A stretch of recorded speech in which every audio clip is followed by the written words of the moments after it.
At the pinnacle of his power, a man risks losing control. The world is not kind, so its king has become cruel. Murder is never mercy, it's never noble, and it's never redeemable. To the maniac, murder is an art form.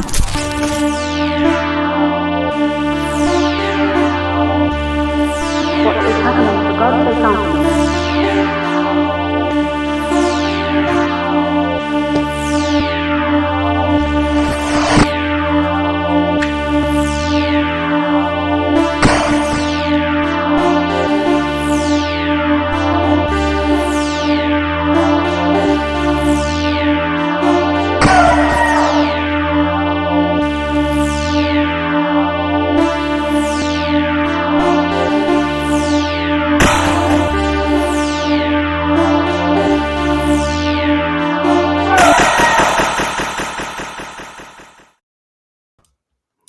Welcome back to Visited by Voices Live.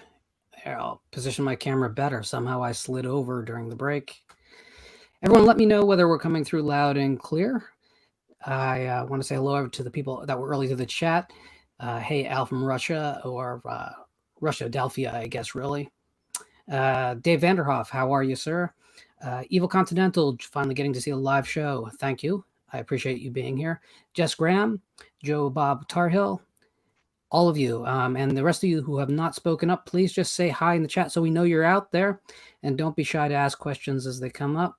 I am joined today by a key member of the former Sausage Factory and a wonderful YouTube reviewer who's been active for about the last 7 years on his channel, RMJ Movie Reviews. I am joined by Monty.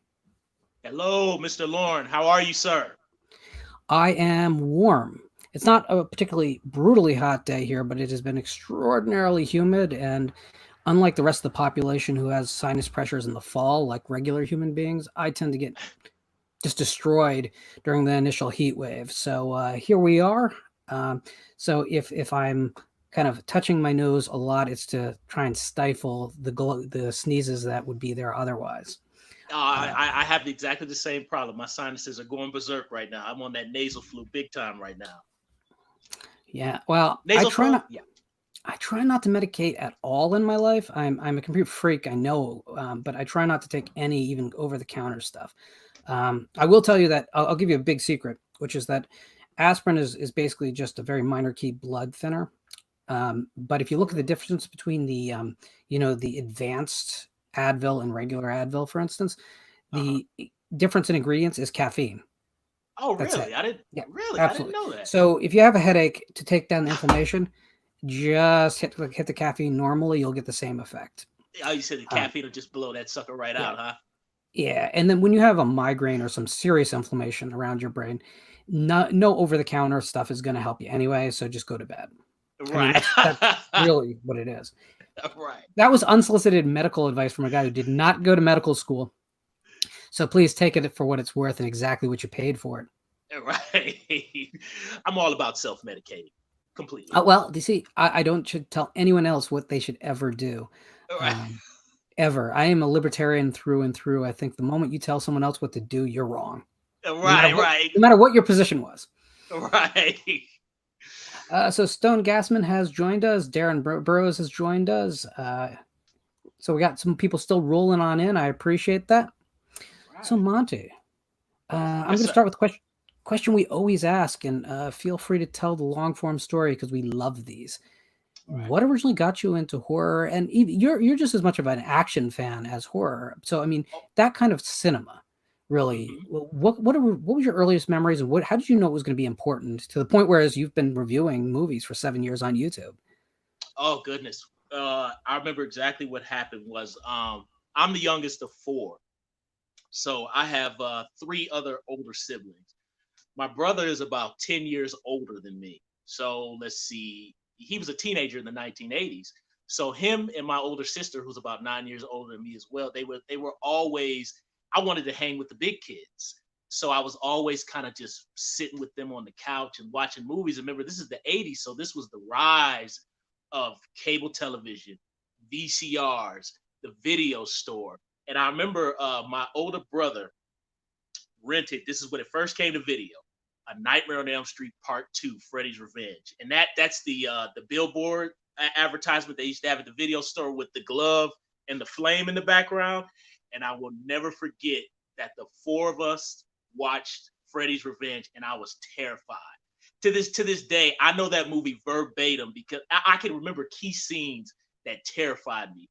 Anytime it goes to a wide shot of Jesse's house, and that score goes doo doo doo, my heart still beats to this day, and I'm a 38-year-old man. I think Freddy, Robert Englund, that's his best interpretation of Freddy. That was when it started for me. Was Nightmare on Elm Street 2. Well, I definitely think it's the best of the sequels, no question about it. I'm on record. Everyone knows that I'm not a big Nightmare guy. I love the original film. I think the second film, I did love the second film as a kid when I saw it. I saw the second and first film on the same night on video cassette, back to back. And at that time, and at that time, I had a strong impression of both. And I was young. I will tell you, I can't watch anything after 2. Any of them. Right. Yeah, that's right. Because I know you're not a fan of Dream Warriors, right? No. And to be completely fair, Dream Warriors is probably better than my opinion of it. But the problem is, it was the film that turned the corner, and the franchise became comedic, and it became about these bigger than life special effects, which is not what the first film's about at all.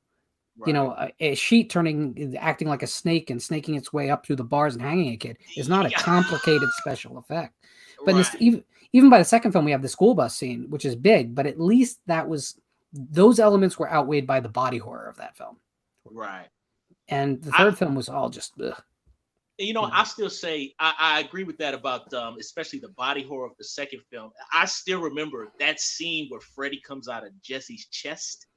That freaked me out when I was a kid. Like, I mean, that was really scary. And I still think to this day that, of course, you know, with some of the model, the plastic or whatever, I mean, I still think that's a very scary sequence. I think there's a lot of scary stuff in that movie. Well, they were still trying to be scary.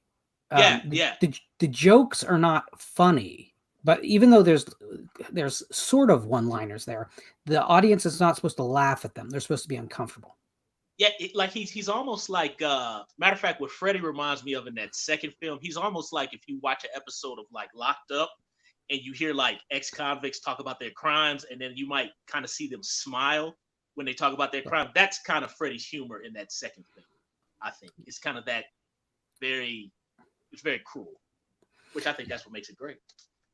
I think, again, I have my issues with the movie, and I will never back down from my opinions. I think you know that about me, but but yeah, it's superior to everything that came back later simply because it had a viewpoint. I really feel that after the second film, they just tried to satisfy the existing audience, which you know, is a real bad concept, because yes, you'll piss off certain people by going too far afield of what they expect, but it means that you're just going to retread yourself. And I mean, that's how you end up with, you know, Freddy's Dead. Oh God, and Freddy's Dead is. But Freddy's Dead is just an exaggeration of the last few sequels. It's where it was headed. And Freddy's Dead is, I mean, it's basically like I look at it as an elongated version of the television show of Freddy's Nightmares, which is a bigger budget. Because Freddy's Nightmares is like, it's god awful. Don't get me wrong. At the time, I actually will say I thought there was at least 1 or 2 decent episodes, but really, it's awful. So you're in the greater Cleveland area? Yes, sir. Okay, I was just out in Cleveland a couple of years ago to go to the Hall of Fame, which I know I probably should hate the Hall of Fame, but I'm sorry. I don't hate the Rock and Roll Hall of Fame, but no, you like it, Lauren? Okay, I do. I mean, I think the concept is bad, but the actual day was so great. And as I tell people this, a lot of things are obnoxious about the Rock and Roll Hall of Fame. There's no question about it. But then there's this little local display that's right near the end of the walkthrough, and they have like all the local bands from Cleveland, and that's where you see the Cramps and Death of Samantha, and you're like, yeah, these are great, like, you know, at the time at least, underground bands. And I mean, to me, that was just pure joy. Right. And besides, anyone who's going to sneer at a monument to something as great for our culture as rock and roll has a problem. I know, and that's the thing. Rock and roll is, I mean, that's just something that just kind of just livens your spirit. I've actually only been to the Rock and Roll Hall of Fame, I think, twice since it's open, and I don't know how many years, 20 something years or something like that. Yeah. Well, I listen. But where I was going with this is there's a question in the chat which I want to get to you. But first, so in Cleveland, it seems like, let me put some preface on this. I'm lucky because I have two major metropolitan areas very close to me. So I have Philly and New York really close to me. Right. So we never had, like, when the video boom happened, there was no shortage of places to rent videos. There was, I mean, as soon as it happened, there was mom and pop shops everywhere. Did you have that same experience? Was it overnight where there's stores up, or was it more of a slow rollout? What I remember when I was a kid, they were everywhere.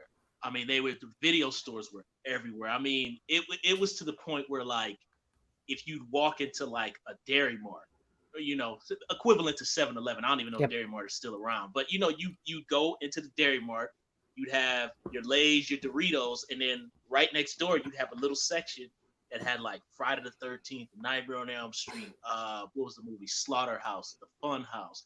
I mean, all this, or it had something like Revenge of the Nerds. All those movies would be right there in the video store. Oh, I'm sorry, in the Dairy Mart, right next to the slushy machine. So they were everywhere. Just Roy's Video and Video One, and what was the other one? Earl's Video. I mean, they were everywhere. So I've gotten some pushback on this from people, and I wish I could prove it, but people have to take my word from it because it's not like I have a photograph. Okay. But you know, I was always looking for the horror films that I couldn't find at one store, so I had memberships to all these video stores. And a film in particular I'd always heard about but was never able to find was Tobe Hooper's Eaten Alive. Oh, wow. It existed on video, but it was nowhere to be found. And then one day I was going through the local supermarket. It was an A&P. And they had a small little video section, which maybe had maybe 200 videos. And it's there. It's just sitting there. I literally joined their club inside just to rent that movie. And but that's how available horror movies really were back then, in particular horror movies, because you know, it's like, I don't mean this to be nasty, but no one was renting dramas in the 80s. It just wasn't Kramer versus Kramer was not something people gave a crap. They waited for that shit to get onto television. Right.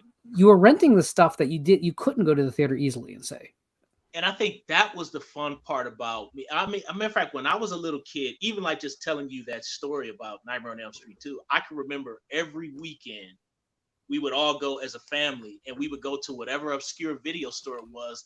And I remember I would go right past all those aisles and I would go right to the action in the horror section. The second I saw the cover for Commando with Arnold Schwarzenegger or Conan, Friday the 13th, mostly the final chapter was the one that was out back then, or anything with Nightmare on Elm Street 1, I was hooked. Oh, of course, and then it was Texas Chainsaw Massacre, the original one. I remember that was when I rented the second film back then. Oh my God, that was a fun experience seeing Texas Chainsaw Massacre 2. My dad let us rent that, and that was like, wow, blew my mind. I got some great stories about that one. Oh well, I'd love to get to them. But first, Evil Continental asks, "Hey Monty, I'm from Cleveland and was wondering if you remember Channel 43's Shriek Week every year. I cannot find anything about it on YouTube, and no one seems to remember it from the 80s." Oh, I remember it all the way because I remember they used to always have Halloween Horror Week. They showed Tobe Hooper's The Fun House. They showed Friday the 13th, the final chapter. They showed Ghoulies, the first Ghoulies. I don't think the second one was out then. They showed Texas Chainsaw Massacre 1. And what else did they show on there? There were a couple other movies they showed, but I do remember that. Yep, I remember that because they used to play, I think, was it the Stones? I think they played the Rolling Stones over the bumpers for that. Yeah, I remember that. I used to watch that. That's cool. I was playing Goat's Head Soup like earlier today, so that's. Oh, get out of here! It's my favorite Stones record. Oh man. You know, I love the Stones hits, but I really love when they just were just down and noodling and going out of their mind on acid and creating great art. Oh, it's nothing like creating music while you're on drugs. Anything you do on drugs is always awesome. I've never done any drugs. I've never even smoked pot. I've never. No, me either, Lauren. Hey, I'm completely sober. Hey, listen, Yeah, well, me too. Me too. Oh my God, this is gonna be the most boring stream ever. We just lost all the viewers. Yeah, right. So you mentioned a buzzword, so I have to ask the question I always ask there. So Ghoulies. Uh-huh. Have you ever seen Ghoulies 4? Wait. Is that the one where the chick has like her breasts are like up on the cover? And I have not seen it. I've seen the cover, but I have not seen it. So there's no puppets in Ghoulies 4. What? No one believes me. This is the reason What? it doesn't exist on any digital format. It was VHS only. They put little people in makeup. Stop. They don't Stop. resemble the original monsters. It's so bad. You can find it on YouTube, which is about the only place you're gonna find it at this point. But yeah, if you want to see the bitter, horrible, sad end of the Ghoulies franchise, Ghoulies 4 is where it's at. It's possibly one of the worst things you'll ever see. It's worse than Troll 2. Oh, Troll 2 is funny. There's nothing funny about Ghoulies 4. Oh, wait. Ghoulies 3 was. Ghoulies go to college, right? That's right. Ghoulies go to college. That was where like the professor became a ghoulie. Like, oh my God, it's so awful. It's so terrible. The whole series is not very good, but Ghoulies 4 is truly bottom of the barrel. Basically, they paid this stripper to walk around in leather negligee the whole time, pretending she's some kind of bounty hunter. And these midgets. Oh, sorry, that's not a politically correct. It's politically incorrect, Lauren. These little people. I don't think that's any better. No, is it? Wait, so a shorter person? Well, I'm a shorter person, though. I mean, I'm 5'5". So shorter means nothing because everyone can decide what that means. I don't know. Anyway, they're in makeup and they're running around acting like buffoons, and there's no plot, and it all takes place basically in a warehouse. It was probably shot in a weekend. It's unbelievable. I think that we should get the gang together and maybe experience that together. It sounds like it's a fun film. It sounds like it'll be a fun night at the movies. No, it's not. No. You know, there's always a specific point when you know a movie has gone past the so bad it's good into oh my God, I'll never get this time back. Right. And that's the point where your phone rings and you exhale like someone just threw you a lifeline. Like, okay. Yes. Oh, please get me out of here. Get me out of here. Exactly. As movie fans, we like to finish things, and we shouldn't. But isn't it, Lauren? Are you one of those movie fans where no matter how much you're suffering, you will finish it? Dude, I saw both Waterworld and not the same night, and Battlefield Earth as midnight movies. Oh, and I didn't leave. Oh God!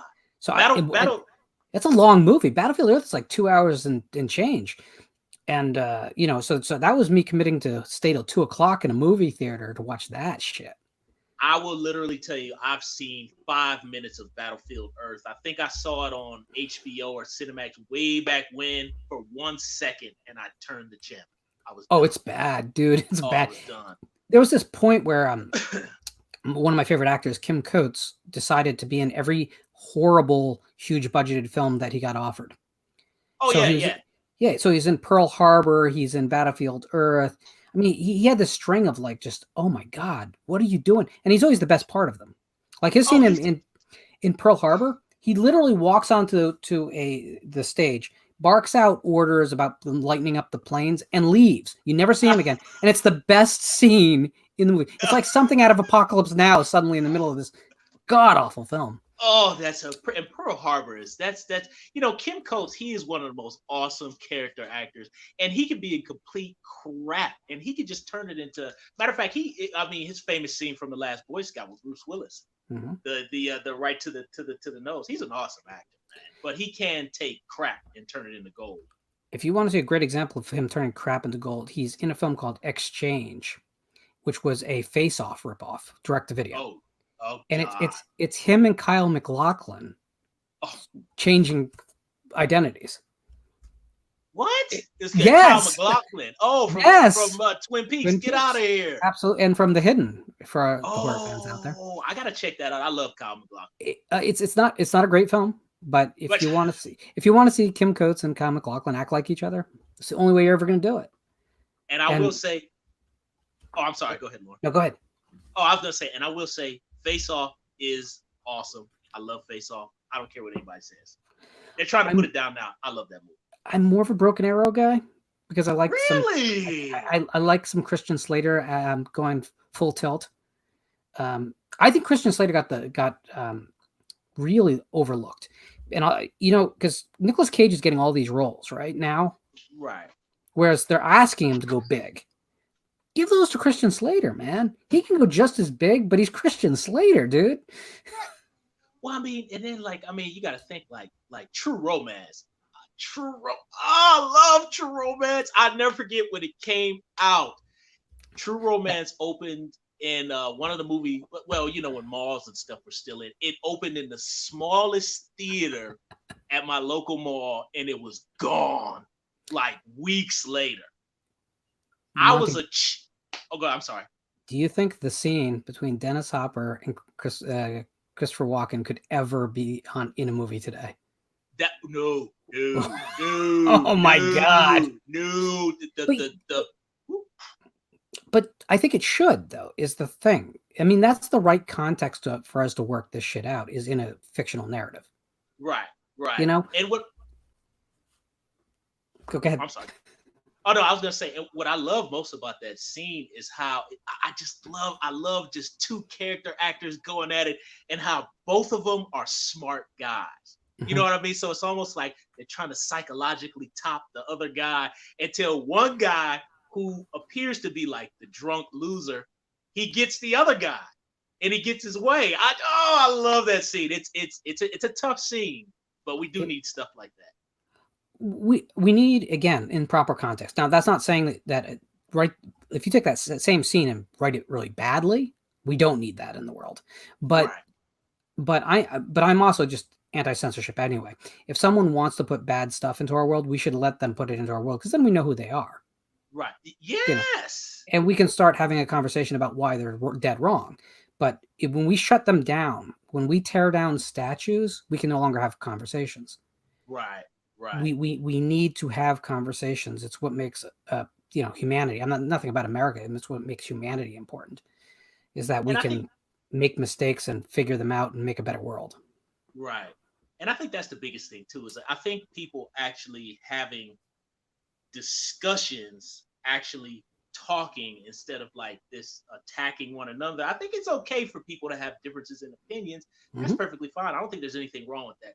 I think when we get to the point of you're wrong, you're being disrespectful to somebody else as a human being, as a person, that's when lines kind of, and then also when you start trying to tell people what to do. You can't tell anybody what to do. You know what I mean? I mean, we have our own free will, so I think that's the part, like, well, I'm not going to go on certain places, but I was going to say, like, saying that, okay, I'll say something like the Captain Marvel thing. I mean, the whole thing with the Captain Marvel issue about empowerment and all this kind of thing. I mean, come on. We already had Grace Jones and Conan the Destroyer. She's a strong female character. We already had what's her name? Sigourney Weaver in Alien. We had Linda Hamilton in the first Terminator, and then on the Terminator 2, there's always been strong female lead characters. Captain Marvel was. Do you ever remember Kate Beckinsale talking about having made 5 films in a long-running Underworld series and screaming about empowerment? No, exactly. She just went out there and was an empowered woman. Period. She led by example. Exactly. Just make and that's my whole thing. Just make a strong character, and that's all we need to do. Don't make a twist to it unless it's part of the narrative of the story, or they're trying to maybe weave in a message, but don't put that out there first before the story or the character. Let that speak through the character. Just write good stories. So here's the thing: you can make something as politically or socially motivated. You can be as much of an activist as you want. You really can.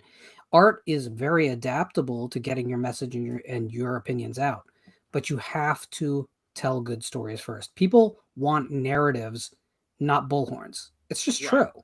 Right. It's just true. I always say this, but the greatest civil rights leader of today is Denzel Washington. Yeah. Because everyone considers him one of the best of what he does, period. And you can't hate someone and simultaneously think that they're the best at what they do. It just doesn't work. That kind of cognitive dissonance just doesn't settle with people. I'd also say, that we focus on completely the wrong things. The worst of our society should get our attention to make them better. And the best of our society should be the people who are leading us. And it does not seem to be the case on any side of the political dial, any side. Right. And that's what's crazy. But good people everywhere need to come together. That's just how it is. Right. So I can't believe I'm going to try and make this transition. Okay. But James Frost asks, what is your guys' favorite Steven Seagal film? Also, did Monty see Marked for Death in the theater?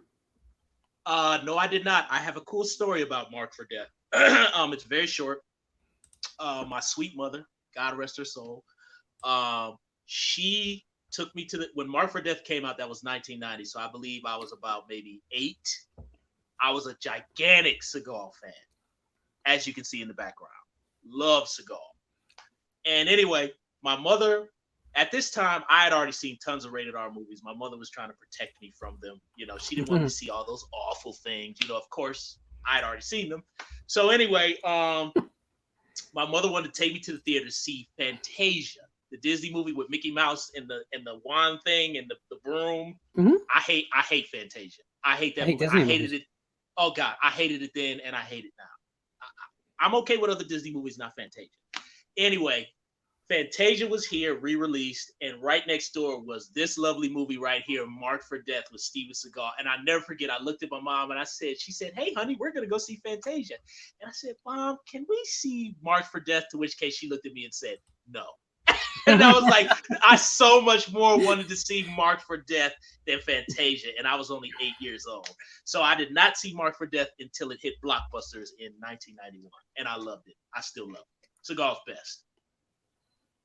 So I'm going to wait till you're done drinking before I say this because we might have a problem. Okay. No. I just don't want the screen to get sprayed. Okay. So my favorite Seagal film would be The Glimmer Man. Oh my God, Lord, are you serious? Because listen, I'm not a huge action guy. I like a good action film, but I laughed from beginning to end of that movie. And I don't laugh in movies. You gotta understand, I don't do comedies because I don't laugh. Glimmer Man is one of the most intense, unintentional comedies ever made. It's like an airplane film with the amount of gags on screen. None of them intentional. And clearly Steven Seagal was going through some stuff in his life at the time. Oh, because man. He's so divested of that movie. It's like he's sleepwalking through it, and no one was going to question him. Like they were all on the set. I'm sure they were all just looking on. Can we just get through this? Because I don't want to be here. Like everyone was. Oh, it's what's great about The Glimmer Man? It's one of Seagal, and this is saying a lot. That's one of Seagal's most laziest performances ever. Absolutely. He's so late. And on top of that, he let himself go. His stomach is so big. I mean, there's scenes where he's clearly just like the editing. The fights aren't even unique. Like literally, he stands there and goes, They're moving the camera rather than him. Oh my God, Keenan Great. Wayne. It's amazing. He's doing the best he can to get through this slugfest, this Seagal/7 movie. The best part about that movie, I will say, is the cinematography because I like the lighting, and I'll say Trevor Rabin, that like guitar string soundtrack with that intro, badass. That's about it. Not Keenan Wayans? Not Keenan Wayans? Oh yeah, well, no, if you want Keenan Ivory Wayans. Actually, he is the best part of that movie. He has one good joke about Whoopi Goldberg in that movie, but Seagal's awful in that movie. Yeah. Matter of fact, he's awful. It's awful. You see now, in action films, I'm the worst person to talk to because I do like either gutter crap, missed opportunities, or great films. Right. I don't like good action films because good action films are a waste of my time. But like, I love the original Olivier Grunet Nemesis. Nemesis. Yeah, I love that movie, and we all know that thing has tons of problems, but it is great. You know, the soundtrack is so muddy you can't hear some dialogue at all. And I thought like, well, when they clean it up for the digital release, that won't be the case. No, it's the same. And you know the thing about Nemesis, to this day, I cannot follow the plot in that movie. I cannot. I've tried. I cannot follow it, but damn if that does not have some good hardcore action sequences. The action in it is insane. And that cast. Oh, That cast. Matthews. Tom Matthews, Tim Thomerson. I mean, it's crazy. Oh, Thomas Jane is in that too. Absolutely. And I will say this: I don't think there's a better example of cyberpunk in cinema. Now, they didn't have the money to do it properly, and they were rushed.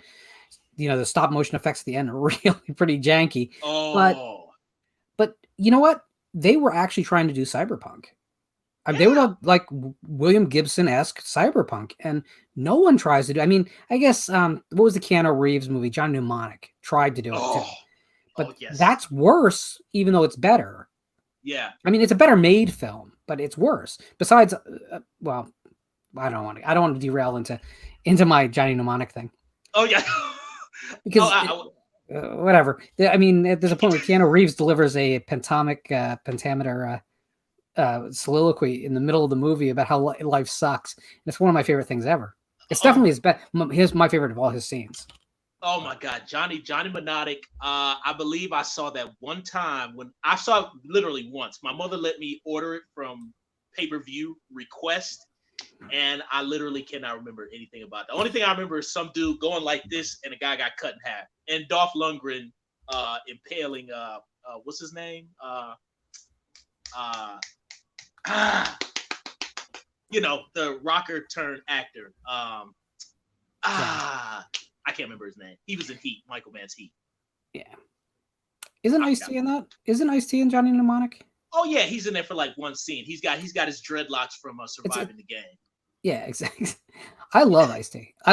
So I've told this story before, but I grew up, you know, a rock kid in Nowheresville, New Jersey. So I was a rock kid. Hip hop was kind of like, I knew it was out there, but I knew the pop stuff and it was pretty lame. Right. I didn't know about any kind of underground hip hop whatsoever or hardcore, nothing.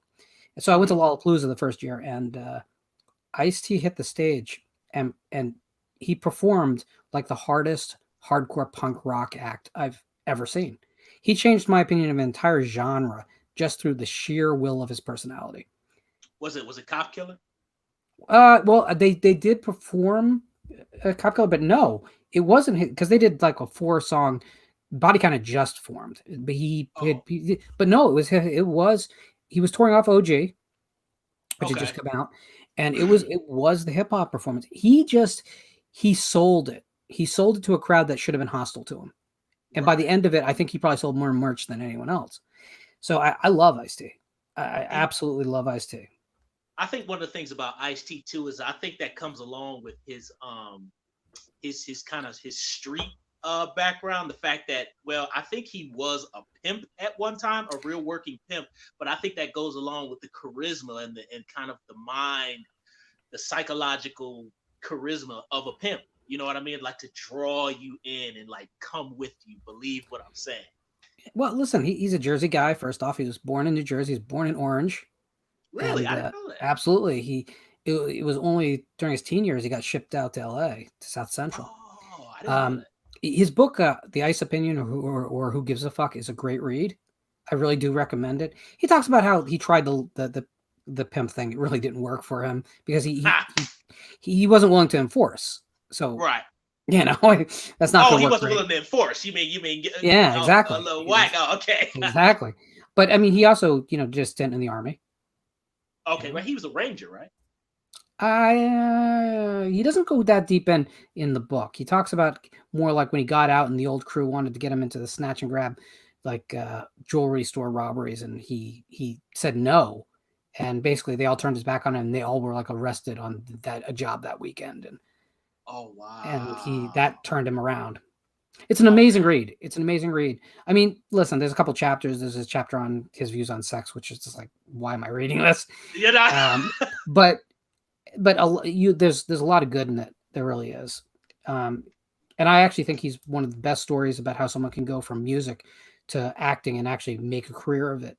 Because I don't know that there's ever been anyone quite as successful as him in making that transition.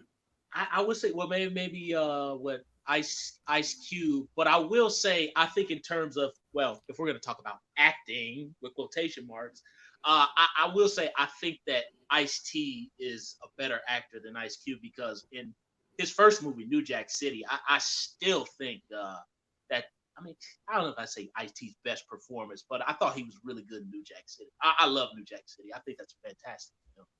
You think that's a better performance than in Breaking? Did what movie? In Breaking? In Break. Oh my God! I forgot. You talking about with the chain? Oh my God! Dun, dun, dun. Oh no! Actually, Breaking is much better, Lord. It's a much. Breaking is a much better. Oh, is that Breaking 2? Electric Boogaloo? No, Electric Boogaloo is not a good film. Like people love that title, but it is not a good film. Breaking is actually a pretty good film. So Lord, I used to love Breaking 2 when I was a kid. I swear to God.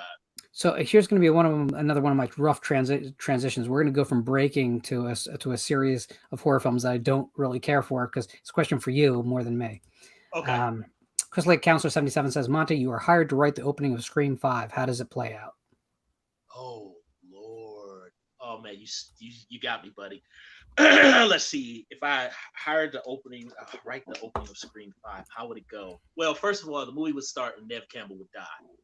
So we just throw that whole thing right off rip. We have Nev Campbell open up the film. She's putting up the fight of her life. She's kicking butt on Ghostface, just like, Sydney always does. And then next thing you know, she bites the dust. So we start the movie off fresh from there. So we want to just throw the audience completely off, and then we just go from there.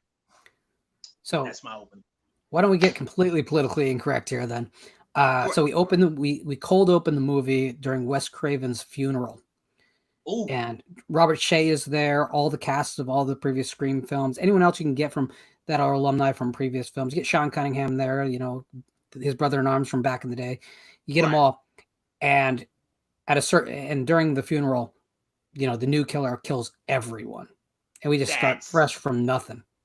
That is badass. Because then you wipe the slate exactly. clean. All of it is done. Wes is in the ground. Everyone else is gone. Now we can start over and maybe make something good this time. Oh, Lord, that's awesome. Yeah, that's why I don't get paid the big bucks. Jess Graham asks, what is Monty's favorite slasher series / icon? Is it Freddy Nightmare on Elm Street? It's actually Jason. Friday the 13th. Oh, excuse me. Retract that. What? Retract that. I was going to say Michael Myers, Halloween. The reason I say that is just because John Carpenter, my favorite director of all time. Actually, John Carpenter and John Singleton, strange mix, are my two favorite directors of all time. And I love the original Halloween. Yes, it's slow, it drags. But, I love it. I have such a soft spot in my heart for the original Halloween. Digressing just a tad bit, I saw that film on the Shriek Channel 43 Halloween week that the gentleman commented about earlier. And, it was the 1980s, so my mother let me have a black and white TV in my room. So all those movies that they showed, I saw in black and white. I saw Halloween 1 on black and white. Me too, brother. That's I've told the story a million times. 2 televisions in my house. That's exactly how I saw all my formative films. And you know what? I think it helped. Yeah. Oh, I got another one, Lauren. You remember Robert Ginty's the movie The Exterminator, the Death Wish knockoff? I saw The Exterminator on my black and white TV. I told my mother about that film years later when I was like in my 30s, and my mother was like, "Oh Lord, child, I can't believe you were watching that." I was like, "Yeah." I told her the whole story about how the guy got decapitated, and my mother was like, she was just horrified. I said, "It's okay, Mom. I work in a hospital. You did good." Oh man. So Michael Myers. Well, so is that true? Well, let's break that question down in half, actually, because I don't think it necessarily has to follow that your favorite series also has your favorite icon. I mean, it's possible to answer those two questions differently. Would you, or is it still that way? Is it still just Michael Myers and Halloween across the board?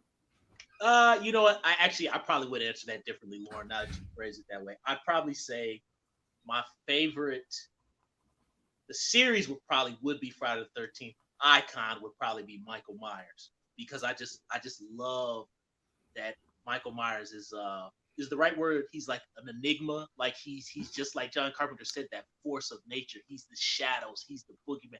I love that. And they don't explain what he is in the first film or the second film. I love that. He's an abstraction, man. It's writing 101. You don't explain what you don't have to explain. Any good writer knows when to leave material out. Exactly. And that's the problem is once you go on and you're at part 7 of anything, you have to justify making a part 7 of anything. And you still could hold to those rules. But, Hollywood tends to think that they have to continually reference the earlier stuff that people liked. Right. And that's how you get these boring retreads. And, we talk about it all the time, but original films are always going to be where my heart is at. As much as if you look behind me, you'll see sequels all over the place, no question about it. But I think there was a difference, in the 80s and in the 30s and 80s, the 2 decades that produced the most sequels, you had like a real sense of rarity when something did continue, when you got another installment. Now you get sequels and remakes and reboots of everything. It's not special anymore. Well, and I was gonna say that is a good point that you hit on, Lauren. I think it's something about that time of, and also too, I want to digress just a tad bit about all the internet and the spoilers and just all the, and I'm not knocking YouTube because obviously we are a part of this community, but it's just the fact that there wasn't as much access back in those days. So it was like, if you went to the video store and I saw Summer Camp Nightmare and then I watched it on HBO, it was so unique because I didn't know what was coming. Like I would just watch it fresh, and just when that sense of surprise is gone. And I think that's the biggest thing I miss. Like when they do all these retreads, there's no surprise. Nothing, and it doesn't surprise me. I mean, it's just because I can go on and on about that one. Yeah, no surprise. Well, I mean, again, they feel like they have to beat for beat hit the marks. Something like the original Candyman, because I love Bernard Rose, I love Paper House, his film before, and I love Candyman. It didn't hit the expected marks, and that's why it became an instant classic. Right. But when they tried to make sequels, they tried to hit the marks from the original, and you can't do that in a film that wants to be as original. I don't think the second film is a complete failure, but I think it is. No, it's irrelevant. It shouldn't exist because it adds nothing. The third film really should not exist, simply because that is bad. Oh, that's a piece of garbage. That's nearly Ghoulies 4 bad. Oh, it's awful. I've seen it once. Yeah, well, I'm with you, and it took me more than one try to get through, and that's me. Like, I accepted that phone call as a distraction, and I had to come back. That's one of the things I don't like about Candyman Farewell to the Flesh. I don't like the fact that they make him literal. Like, he literally is a real slasher killer, and I don't know, and that movie explains things that they already explained in the first film. I don't like it. I think it's generic and cheesy. I agree. I think I tolerate it. I've seen it a few times, maybe 4 times in my life. And that's probably, I mean, I'll see it again at some point, I'm sure. But like when they release that special edition of something like that, it drives me nuts because people jump out of their skins to sing its praises like it's deserving of a $30 special edition. And I'm just like, guys, when you walked out of the theater, you didn't like this movie, I'd never forget how much I hated Farewell to the Flesh. I was 13 years old when I came out. I hated it, and I still hate it. And I saw a Blu-ray review of it like not too long ago, like a month or 2 ago. And the guy's talking about, Tony Todd's performance in the film, and it's so layered, and the racial undertones. It's a fantastic film. And I'm just like, really? Did we see the same movie? Well, just get ready for the new one because Part 2 is going to look like a classic, I think. You're right. All right. So Jamie asks, what's Monty's favorite decade for horror? 1980s. 1980s all the way. But that's only because, I'm 38 years old. So I grew up of that time of the USA Up All Night, the 8 o'clock movie, which I did see that ABC is bringing back the Sunday night movie. It is back, which I just think is awesome. But the 80s is, and I understand that they're overdoing it now with Stranger Things and the synth soundtracks for, all these everything obscure, everything. But to me, it's such a special decade for me. It's such a magical time. I love the 1980s. I mean, it's just the animatronic in-camera special effects. You just can't beat. Matter of fact, I had showed someone younger than me I'm 38, so I think this person I showed it to might have been like 22. So I showed him a short clip from Poltergeist 2, the vomit creature scene, and I just love, awesome. That scene is. I will never forget my level of shock in a PG-13 film. And that scene is hardcore. It's, I mean, like, and I still don't know how they let that slide, because the undertones. I'm like, okay, so a man is going to assault his wife, and quick story. I remember Poltergeist 2 aired on the Channel 43 8 o'clock movie, and I was watching it with my mother, and it came to the scene where Craig T. Nelson pins Jo Beth Williams on the floor, and I still to this day can remember how uncomfortable I felt. But it's an awesome scene. It's an awesome scene. If people are free to hate me for this, I don't care. Had they stuck the landing to Poltergeist 2 rather than the family holding hands through the other ending, which is just atrocious. If they had found a better way to end the film, it would hands down, scene per scene, be a better film than the first. I would agree with that, Lauren. The first film, I love, but I love that 2 takes it a little bit harder. It's a little bit more hardcore. Julian Beck. Reverend Kane, man. Unbelievable. And he did that all with performance. There's no trickery. There's no special effects. There's not even makeup. He refused to put scare makeup on. He just said, "Don't you think I look close enough to death?" Oh, how many minutes of screen time does he have in that movie? Like 7. Oh, but that is a mark of a true act. 7 minutes of film, Lauren, and that has caused me 40 years of memories for 7 minutes of film. Oh, I know people who cannot watch the movie because he freaks them out way too badly. Oh man, it terrified me, man. Matter of fact, last time I went to go visit my dad, I was watching Poltergeist 2, and my dad and my older siblings, they're like, "You still watch this stuff and you're almost 40?" I'm like, "Guys, just chill out." They don't Exactly. get it because they're not movie geeks. But anyway, I never forget my stepmother came into the room, and it was on the door scene where he's like, "Let me in," and my stepmother just looked at it, and she looked at me and was like, "Oh no," and she walked out the room. I was like, "That's an effective scene." She left the room. That's great. I love the fact that, again, a good writer knows what not to explain. So that whole point of that scene is he's asking permission to come into the house, and it sets up the rule that they have to let him in or else he can't get in. But they never state it. It's smarter than that. Today, if this was a Blumhouse production made today, it would be stated outright. In fact, someone would look it up on Google, and you'd see a screenshot saying you have to let them ask. If they ask you to let you in, don't say yes. It was just a smarter period of filmmaking. It really was. That's the part that I love too, Lauren, is that not everything has to be so spelled out. Leave a little bit, and let's have some edge. Don't make everything so nice. Leave a little bit of edge. That's the other thing I like too about 1980s movies, where you could have a PG-13 and you could have some discomfort. You could have some true terror. And I think that that's something that's missing from movies, that edge. They just want to be. Well, I wish here's the thing. Like in the modern horror film, does not try to disturb. Now, rarely something like Hereditary comes out, and it does, and The Witch.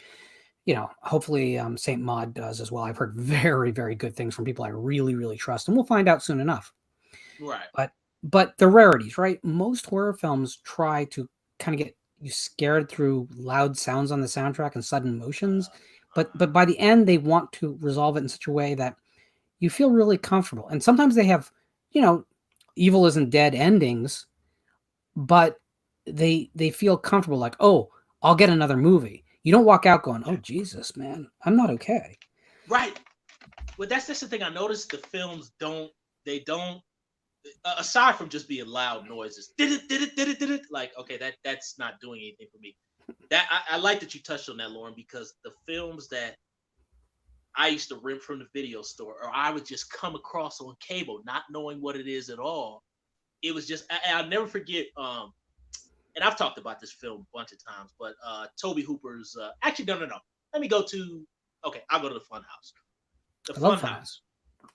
The Funhouse is one of the most. It's not the most disturbing, but it's a creepy, sleazy feeling, icky, and when it's over, you don't feel good. Like it just leaves you like, oh god. I think it's the scene where the monster has the blonde girl cornered by the fan.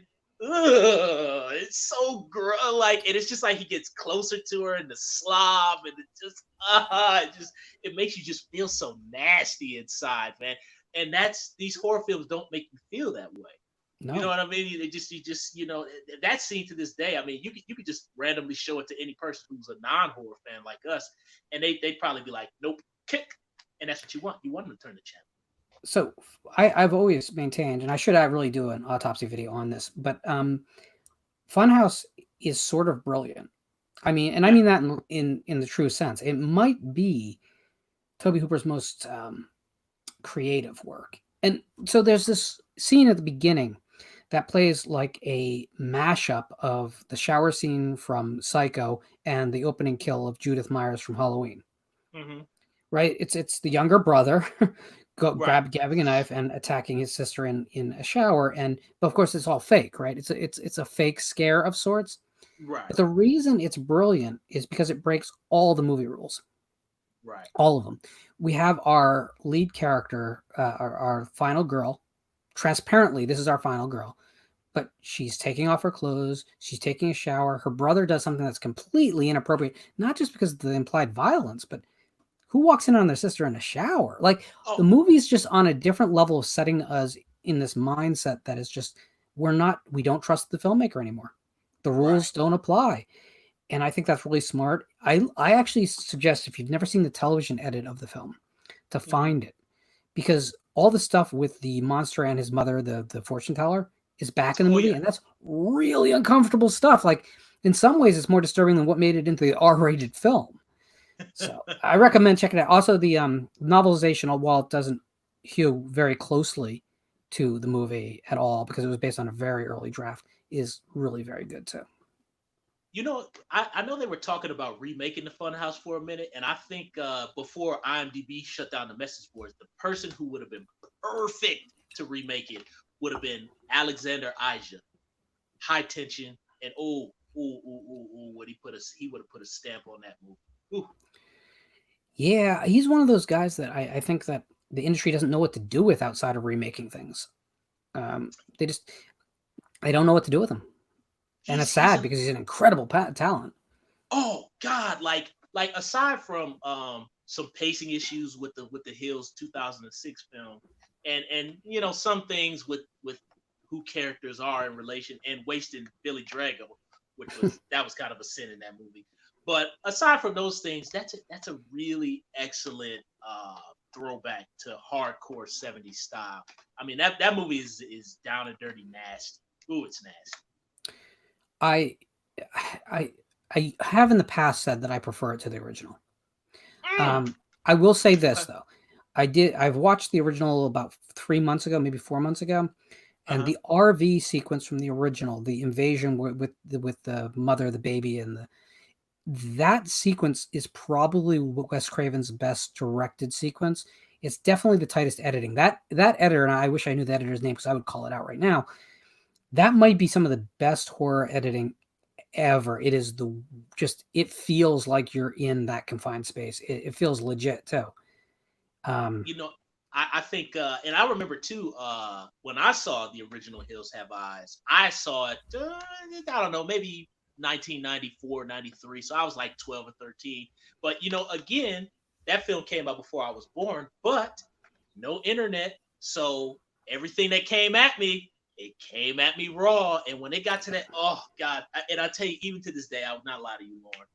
Even though the guy looks goofy, he's got like a Jerry curl with the fake vampire teeth. When he turned and looked at that camera and said, "Baby fat, you fat," I'll never forget. I could feel a chill down the back of my neck because she's trapped.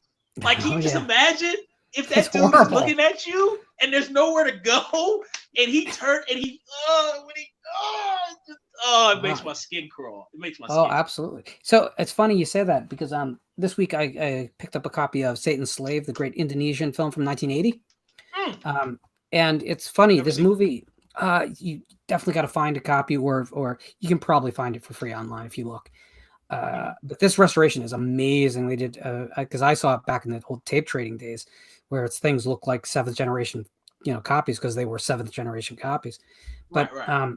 It's funny because the film is really crude in a lot of places. I mean, it was definitely made overseas with no money, but that sort of like those moments where you see the ghosts, and they're very heavily inspired by Romero's Zombies from Dawn of the Dead.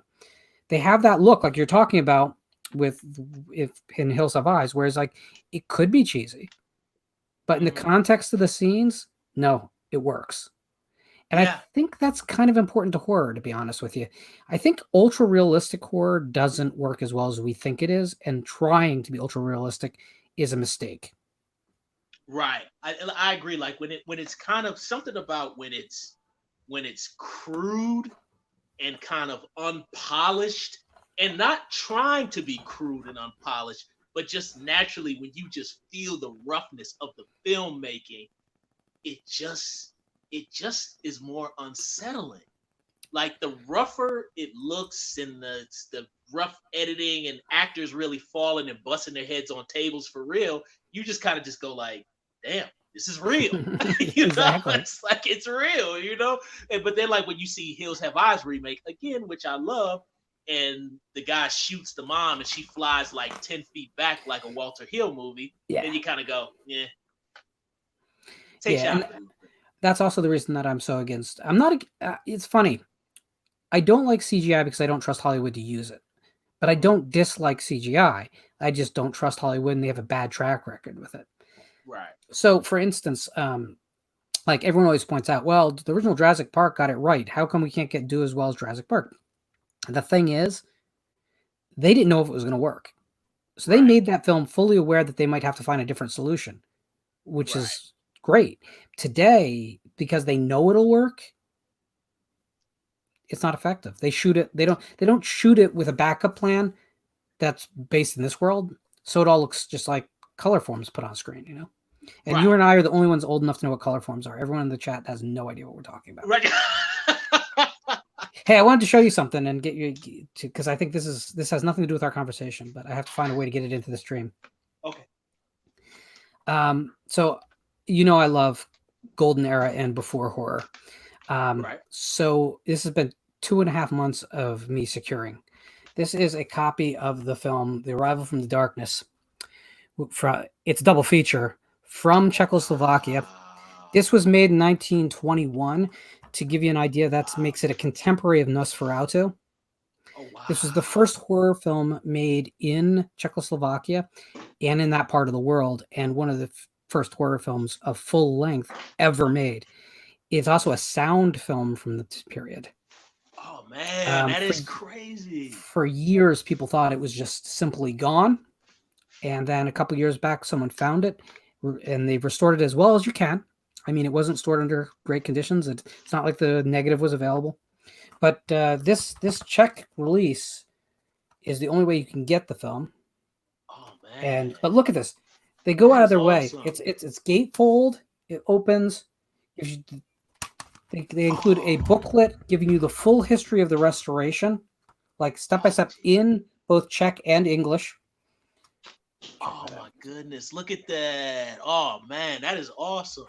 I'm just so overjoyed because this is a part of horror history that, unfortunately, once we hit the days of streaming as the only choice, that is never going to happen again. Yep. If this film didn't get out last year, is when it actually surfaced properly, it wasn't getting out. Now there are copies, there's fragments that have existed and people have stitched them together and stuff, but this is why I find it so important that we have physical media. Because maybe I'm the only one who cares about a film from 1921 from Czechoslovakia. Now today the Czech Republic, but I do. And if you don't care about it, someday they're going to come for a film that you love, and that's we got to stop. We got to find a way for physical media to survive, or we need a great backup plan. And I know that's the one thing I was going to say, Lauren, is I know it's interesting how a lot of my family and friends who are kind of non-film fans, like I still, like, I think I've told you guys a bunch of times, I still have all my VHS tapes of every movie I've ever recorded. It's kind of an obsession. But a lot of those movies that I recorded off of TV in the late 80s and the early 90s, you just can't find that stuff. And people go, oh, well, you could look on YouTube. It might be a re-editing. The music might be replaced. It's hard to. That's why I hold on to all my physical media, because there's some things that are just they're treasures, and you can't find them. They're gone. Well, that television version of the Funhouse. Yeah, it's never getting a release. Let's not fool each other. Yeah, and just by luck, we got the TV cut of Halloween. Halloween 2. Yeah. Like you could not for the longest find that television cut of Halloween 2. I remember I taped that off the Channel 45. No. What was it? Channel 5, like late movie way back in 1990, and I was like, this is not the same movie, huh? I was like, what? Like what? Michael Myers scares the woman in the kitchen. Where did this come from, huh? Like, yeah. Well, that's the thing, though. It's not just television. It's there has to be a market for this stuff for it to exist. And I just worry when we hit the streaming world, especially with the change in generations, what they might consider cheesy is stuff that's formative for you and I. Yeah, well, it's really interesting how they everything has to be polished for them. If it's not polished and it's not quick, it's not digestible to them. They do not like they don't have patience, and they have a very short attention span, and they don't like to be challenged. So if it's not polished and it's not easy consumption, it just they don't like it. So I hope the gentleman's not in the chat, because I don't mean to call him out. But so a while back, I was talking about my love for the film Haunting of Julia, which I think is the scariest film ever made. I think, bar none, it's the one that gets under my skin and stays under my skin. But the thing is, it is a slow burn. And I do not mean a slow burn like The Shining, where you constantly have like Kubrickian angles and that. No, the movie focuses on the characters and lets you build your own dread.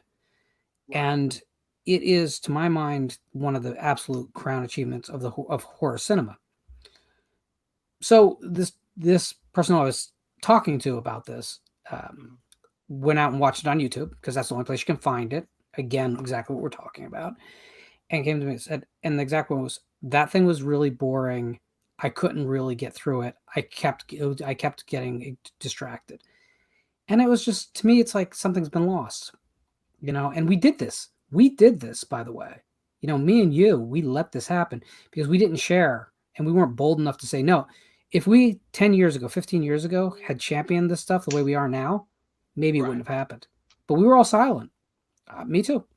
It's really interesting. I remember, and I think I told the story on Sausage Factory, how one time, well, this is like a couple years ago when I worked at this movie theater, down in Dayton, Ohio. But anyway, they had the retro screens, and they showed Nightmare 1, the original one, way before the remake. And I never forget, I don't know, I was maybe 27 or something at the time. But either way, I never forget the younger audience members who I could tell were people who didn't grow up in our era. They were literally just like kind of like bored by it. And they were, and like the scene at the end of Nightmare 1 where he pulls the mannequin mom through the door, it kills me how people actually take that seriously. Like people actually look at it and they go like, oh, well, that's so cheesy. I'm like, but don't you understand that? I kind of look at it like it's supposed to be a dream. So dreams are surreal and they're wacky and they don't make sense. So I would think that it would kind of look like that mannequin blow up doll thing that they pulled through the door. But I remember the theater laughed. They were like, it's so cheesy. I'm like, you guys really don't get. If you see that on a dirty VHS tape when you're 5, it looks crazy. It looks crazy. Well, and that's the thing too, is that there's something about our love for the genre that Yeah. carries us, right? So if you want perfect films, then you ultimately want films that don't take any chances. It was a big chance pulling a Barbie doll through a miniature window at the Right. climax of your film. Okay, that's taking a big chance. And Right. does it work? No, of course it doesn't work. But the movie has earned the right to have a scene not completely work. Exactly. But Exactly. to an audience, and it's not even about age, by the way, because I have people older than me that talk about movies who go like, movies are so much better now, and I'm like, oh, they're boring now. They're Right. dreadful. I mean, you did a review of Bad Boys 3. Oh yeah. Uh-huh. Right. So I saw it. I have a pass, whereas I could see everything for my monthly fee. Mhm. That's when theaters are open so that they don't recirculate germs, I guess. Right. I was in theaters the week before they closed them all, so Right. I would have gone to see movies right through because you know Mhm. what? Whatever. There's risks in life. Oh But- yeah, I would have been there too. But this Bad Boys 3 to me was like you could see all the elements were in play. They had everything kind of right, but it didn't feel like the first two films. It Right. just didn't feel like the first two films. And I think it might be because they were trying too hard to be modern. And that's a little bit sad. And I agree with that. I enjoyed the film. Basically because I can't stand the second film. Regardless of all the action and all that, I just think it's so displaced from the original one. I think because they had too much money in that second film, but I'm digressing a little bit too far. But I think also too, if I'm critical of the third film, I think my biggest criticism of it, aside from it trying to be too modern and too polished, is the fact that I felt like Will and Martin were not equals in that film. It's clearly a Will Smith movie, Bad Boys 3, versus the original film, which is really a Martin movie co-starring Will Smith. You know what I mean? And I think the fact that Martin, at least that's my criticism. And I understand Martin has health problems and things like that and mental health issues, so he can't be the Martin in 1995. But again, that was a film that was crude, low budget. Everybody was doing their best to make a really good movie that nobody believed in. But now you got superstar Will Smith, and you know everything is polished and special effects. And again, the action sequences, they're CGI. Just take a damn car and throw it through a window for real. Don't CGI the airplane coming through. You know, so it loses some with that too. So, Monty, and here's a place where CGI looks really good and most people don't even notice. Mm-hmm. So, the majority of times you see a high-speed chase today in film, it's all CGI, all of it. Oh yeah. There's no real cars. And you know, they've gotten to the point where they can do that really convincingly well. But my thing is, the eye and the brain still know. And that's why we're feeling like this is all synthetic. It's not legit. It doesn't resonate the way the older movies do. That's what I'm saying. There's no impact. That's like for example, I'm trying to think. What movie was that? Okay, we'll go William Friedkin's movie, To Live and Die in L.A. Right? Oh, I love it. It's a prose poem on film. It's a prose poem on film. It's wonderful. Oh, it's great. I love that movie. A movie like that they wouldn't even make because all the chances it takes. It takes too many chances. It's not good guys, bad guys. It's great. But that car chase in that movie, oh my God. Like you just feel the intensity. Like when they're driving head on in traffic, you can't touch that, man. Listen, the Steve McQueen's Bullet and Robert De Niro's Ronin are the only times I've ever felt a chase scene has lived up to that. That car chasing Ronin in the tunnel when the explosion goes off. Oh, absolutely. Have you seen Bullet? The Steve McQueen? I've seen the chase, not the entire film. Oh, it's so good. It's good. It's because it reminds me of the final chase in a slasher film. It really does because it has so many set pieces and so many moving parts. It's amazing. I love that movie though. That movie got criticized for being too slow even in its day, and I love it because it's exactly how a real police procedure would happen. It's just legit. It's awesome. I love Steve McQueen movies. He Oh he man, insisted on realism the right way in film. Not in a way that's gonna hurt the film, but in a way that makes everything really impactful. right. Kind of like Jack Nicholson and who's that? Is that Faye Dunaway who he slaps in the face in Chinatown? Exactly. Yes. Look, I remember watching that in the film class, and I remember everybody was like, "Whoa, that's fantastic." So going back to my notes, which I've not even glanced at this whole time, which is a good thing. hmm So I love worst movie going experience stories. I love them. So do you have a worst movie going experience story?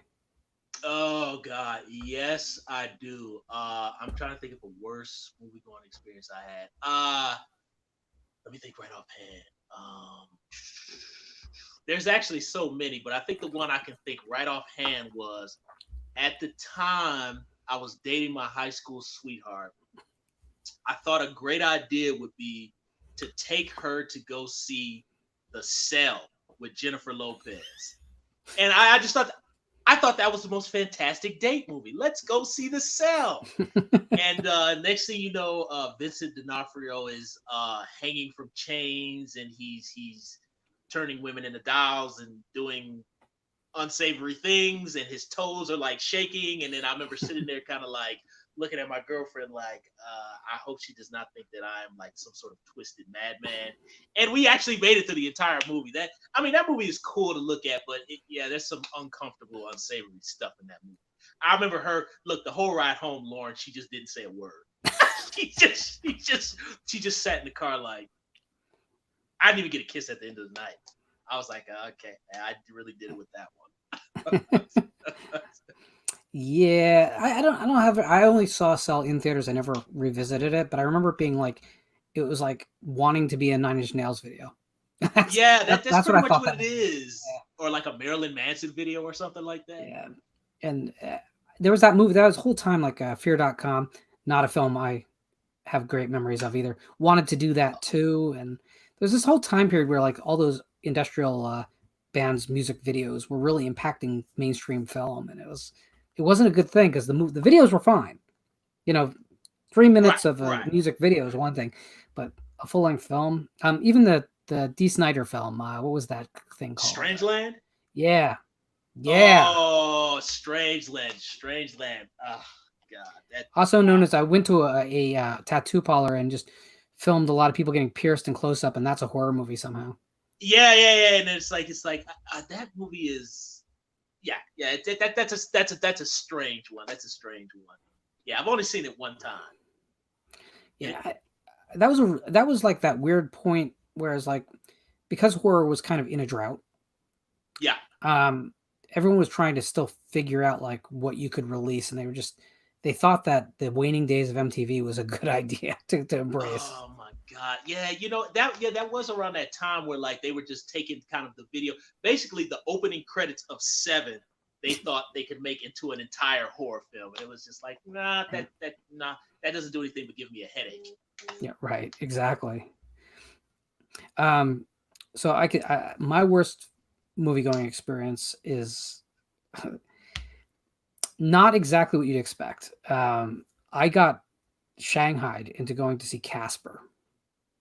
Oh, So Christina Ricci movie? yeah, and I love Christina Ricci, but this was before I oh. loved Christina Ricci, because you have to be some kind of weirdo to love Christina Ricci at that point in your career.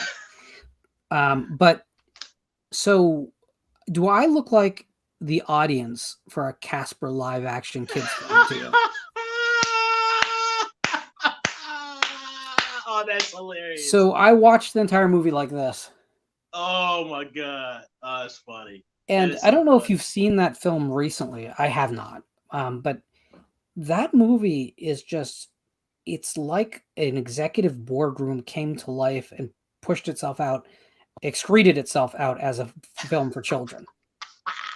It is a checklist movie. It's awful.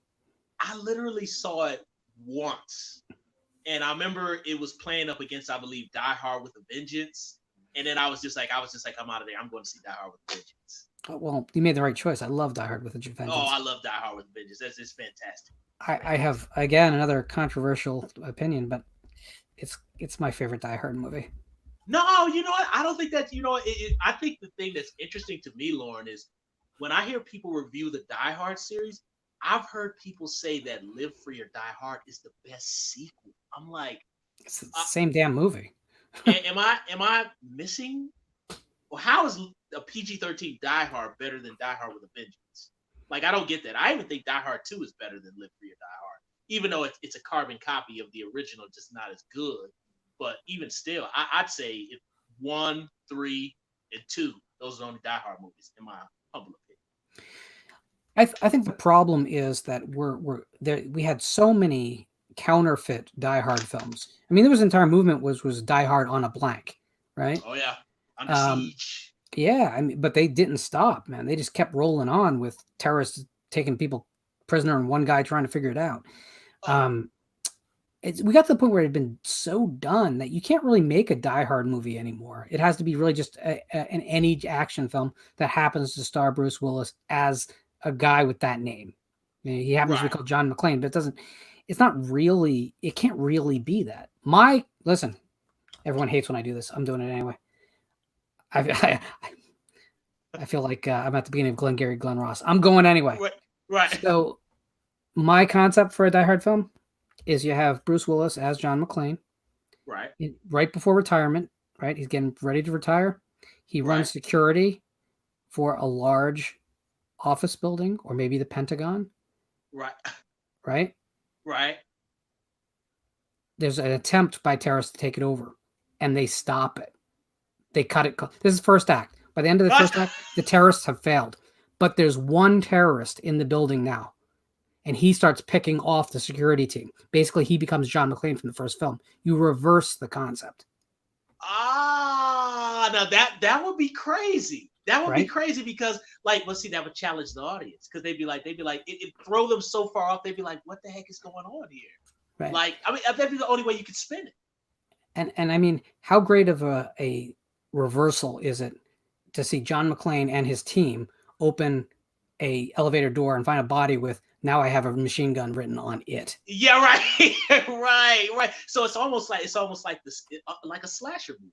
Right. Yeah. That'd be cool. You see, this is why Hollywood doesn't call me. Yeah. This is why they don't call me. Or maybe it's the fact that my last novel might open with a scene from the Holocaust. I don't know. Right. It might. I'm just saying. Right. A little too heavy. Oh yeah. Well, that's the thing though. But there would be a time when that, even if you go back to like the first X-Men movie, they were allowed to do it, but somehow a horror film isn't allowed. I forgot about that because that does open because Magneto was in the camps. Was in Auschwitz.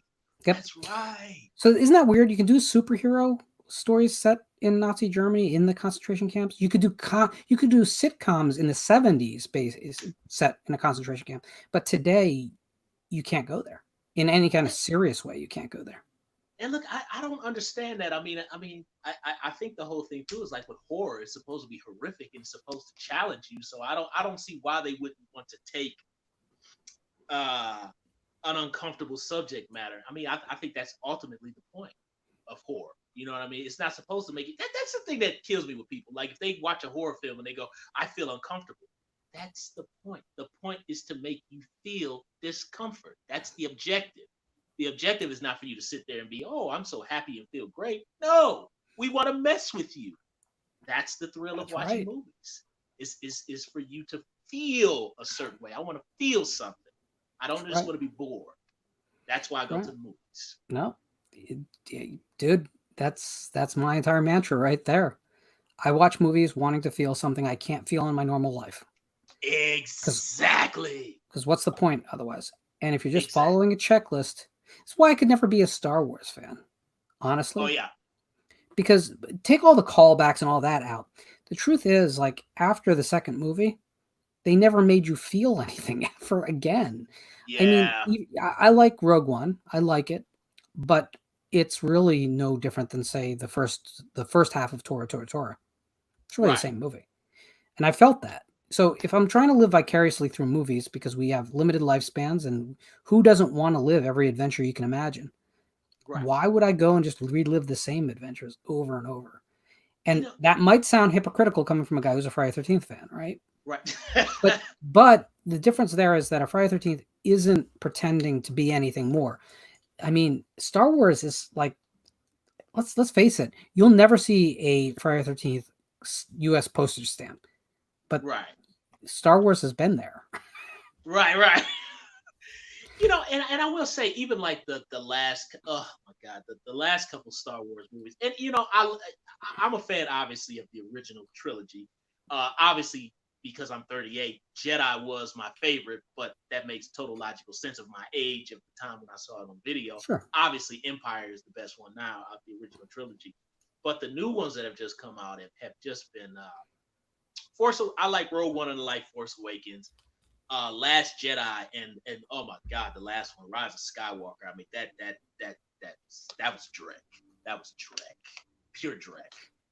So to me, they just feel like Star Wars films because at this point, there's exactly 2 Star Wars films I like, and there's as many Star Wars films as there are Friday 13th at this point. Yeah, exactly. It's the same thing. So to me, it's Yeah. like, is this different than Phantom Menace or Rise of the Clones? No, it's the same shit to me. Because no.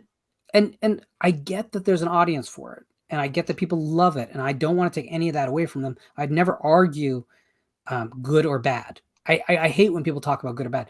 I'm just saying for people our age, because I'm 46, so I got a few years on you. But for Right. people our age, we grew up on it with a certain expectation of narratives. Right. That might not be true for a different generation. It might not even be true for the kids who grew up at our age with this stuff deep in their DNA. I wasn't a Star Wars kid. I looked at it and said, "Okay, what's next?" Right. I wasn't like, "Get me to the store because I want to buy buy enough Star Wars figures to send away for the Emperor." That was not me. Right. I was the guy saying, "Well, that kind of looks like a monster. I'll buy that toy, but I'm going to pretend it's not Star Wars." Right. So our friend Piz is in the chat, and he states that Friday 13th is not woke enough. He's probably right because that shows women who are undressed and they have sharp objects protruding through their bodies. So I definitely say that is not woke at all. It's not woke. So here's my thing. So you want to hear something here? This will be slightly lawsuit related, so everyone will like that because they love the lawsuit. We all hate to love the lawsuit. Right. I really fear if Sean S. Cunningham loses all domestic rights, that we will get a woke Friday 13th. Because he was really the independent spirit. You say what you want about Jason Goes to Hell or Jason X, which are the films that he really was the guiding producer behind. Those films are not anything but exploitation films. Right. They go there. They're not afraid. Right. And the truth is, I think that the next incarnation of Friday the 13th runs a good chance of being safe. And that's, you know what, I'll even go with you on that, Lauren, is that Jason Goes to Hell, and I will say at the time when Jason Goes to Hell came out, I was 11. So, and again, you didn't know what was coming. I just saw like a trailer for it, and I was just like, oh, Jason's back, and then he gets blown up, and then the guy from Rocky V is like eating Jason's heart, and I'm like, what did I miss something here? And then Jason's not in the movie. But now watching it now in retrospect, it's a really cool, risky, bonkers horror movie. It's bonkers. It's totally bonkers. Absolutely. It's insane. And now, is it a traditional Paramount Friday the 13th movie? Absolutely not. But is it a fun, insane horror movie that if you had a couple beers and maybe other little things along with that, you'd have a great time? I think that we have 8 Friday 13ths that try to be the first film. Yeah. To one degree or another, but basically they're all trying to be the original 1980 Friday 13th. The fact that you cannot say that about Jason Goes to Hell, I think that's pretty brave. That trumps a lot of history and just says we're going to try something different. And also too, I say too, Lauren, that it's funny. I listened to the commentary for it because I actually bought it from one of the stores when they were selling it for like $3 or whatever it is. But I know the director was saying how he didn't tell Erin Gray, the beautiful Erin Gray, that's her name, right? From Battlestar Galactica, yeah, Erin Gray, about the little devil thing slithering up in there. And he said he didn't tell her. He said she saw the movie. He said she just went nuts. Like what did you do here? But again, they wouldn't do that now. They wouldn't dare do anything like that unless it was like some movie on Netflix. They wouldn't do that in theatrical. I don't think we would get Jason X today. Oh, of course not. I don't think we would. I just think that we are getting so safe with our entertainment that, at least for theatrically released big, decently budgeted films, which, let's face it, you're never going to see another $4 million Friday the 13th. They're going to cost $25 million to make every time now. It's just how it is going to be. Right. But we really have missed the mark because Hellfest was a $5.5 million production, and it looks better than anything in the Friday the 13th franchise. Right. It looks better, I think it looks better than Us, which was like a $60 million production. Yeah, Us. Which they lie about the budget of that film, by the way, all the time. Right. So if you go out there and look up the information, you'll be like, oh no, they say they only spent $12 million. Yeah, okay. Go back to the trades when they announced the project. Right. But I think you can still make films that can compete for a budget, but no one wants to. They want to make films that it's almost a point of pride, like, oh, we spent this much on this genre film. Even Blumhouse, which for a while seemed to be on the Corman method, they've lost that. And there really isn't a need to really spend that much money. That's another thing. When they spend these millions and millions of dollars, just take it back to what it is. Strip down all the extra stuff, down and dirty, smaller film, more creativity. And I think that's the route they go. I mean, I think that's why movies. I think they're putting entirely too much into these movies now. You don't need to spend that much money. Just be creative, tell a good story, shoot it well, light it. Yeah, absolutely. I mean, post World War Z, post Train to Busan, we don't need these movies to get bigger. Yeah. We've done that. They've gotten as big as they can get on scale. So let's try to go back to what made 70, 80 years worth of film history work before that we tried to go too big. Yeah, and I love smaller movies. Like, I know not too long ago, I think I was watching Pulp Fiction. And again, I'm not a Pulp Fiction cheerleader or anything like that. Again, I remember my film going experiences, seeing it when it came out at the time, just kind of being like, okay, who's the Gimp? What am I watching? I don't think Gimp is politically correct anymore. Yeah, exactly. Right, exactly. Emotionally challenged individual. Yeah, exactly. Developmentally delayed. But I just never forget, like, I was like, or even like, I give a better example. Like a film like From Dusk Till Dawn. You never see anything like From Dusk Till Dawn right now. The risk that movie takes, how it's like two genres mashed into one. I mean, you've got a scene where Quentin Tarantino is a rapist, serial killer guy, and he kills the woman who's like 65 years old. She's a bank teller. That scene threw me when I first saw that movie, because I was thinking they were going to let the woman go. And the next thing you know, they come in and then it's just like the little flashes of the blood freaked me out. But again, a risky movie that, had you not seen the trailers, you wouldn't know what was coming. You know what I mean? And, smaller film. That's the kind of stuff I love. Risky, small films. Which is why I'm really thankful for Shudder. A lot of people give Shudder a lot of crap recently. It seems like the tide has kind of turned against it. But, for $5 or $6, depending what your subscription, when you got in, those of us got in earlier actually paying more, which is a little messed up, but whatever. It's $6. I'm not worried. They do put a lot of smaller cinema out there, and they're taking chances on, foreign films and smaller releases, independent releases. For a specialty service, they're about as bullish as you can get, and certainly more bullish than we deserve. So I am a big Shudder supporter. I definitely get my value out of it. and I think it has such. I just love that there's cool little movies that you can just, again, you don't know what's coming. You know what I mean? You just get to see people experiment with these weird kind of movies, and again, things that mess with you. I watched. It wasn't on Shutter, Lauren. It was what is it? I think it's called Terrifier. With the Yeah, clown I've, guy. I've still not seen Terrifier. It now I know what it from is. my from my personal taste, I didn't like it, but I will say that it went so far that I didn't expect it to go, and now it does kind of go in that kind of I would say Toby Hooper Texas Chainsaw Massacre 2 area where it's like we're going from gore to really bad taste, and I'm gonna decide whether I'm gonna bail on this movie or not. It does touch that line, but I will say again, it messed with me because I know after I watched it that night, I was just like, did I really make the right decision by watching that? Like, so again, something that doesn't leave you with that feeling. Movies don't. Well, as long as it leaves me with a feeling, I'm okay.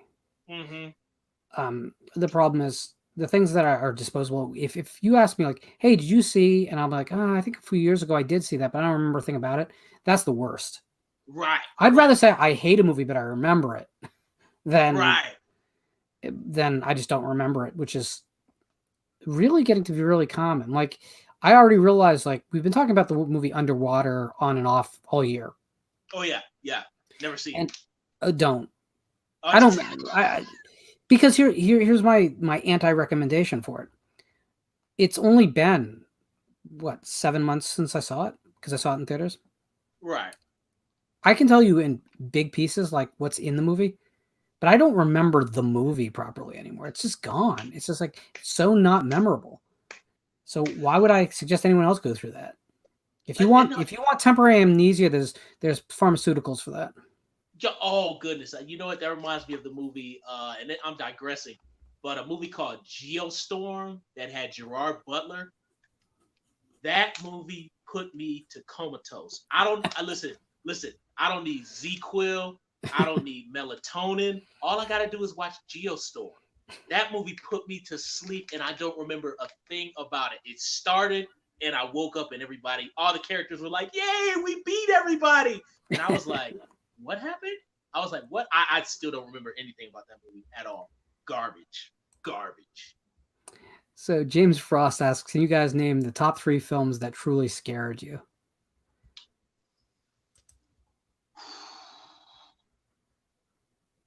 I don't know if I can name top 3 films, but I could definitely say, and this is a reference to Piz. I remember Unsolved Mysteries used to scare me quite a bit, but yeah, I'm being silly. It actually did used to terrify me. Let's see. We could get this video pulled for just you mentioning that show. Oh, really? No. Oh, okay. I Okay, was scared to say. I'm messing with Piz now. I would say Pet Sematary, the 1989 film, terrified me. Nobody Shoot Me, the Stephen King miniseries It, because of Tim Curry's chilling for the time performance. And I'd probably say the third film that really, really scared me was probably, I would say Candyman. But again, that was my age at the time. Traditional picks. Well, sort of traditional picks. I'm trying to come up with the third that I want to give because honestly, I haven't been scared by much. Even as a kid, I was more like just exhilarated by horror films. From a young age, I could feel my blood pressure rise in all the right ways, not the wrong ways. But there's 2 that are immediately to mind. The Haunting of Julia, which I already mentioned, which I just think is a study in quiet terror, and it's a great film. It's a film in which dialogue is the scariest part of the movie, but it works. It works. It gets under your skin. There's so much psychological warfare going on in that film. It's brutal. And then there was a television movie called Don't Go to Sleep. And I'll tell a little story rather than give a third choice. If you haven't seen Don't Go to Sleep, it's about a family who get into a car accident and they can't get one of the daughters out of the car before it burns. And so the daughter burns to death in it. And they move into a new house. And while there, they start to get paranormal activity in the house. And I don't want to. I don't think I'm ruining anything because it's a film that's A, not available, and B, if you do find it, it's going to be like it probably is not going to live up to my memories anyway. This is a film that I intentionally don't go back to because I want my memories to stay exactly as strong as they are. Right.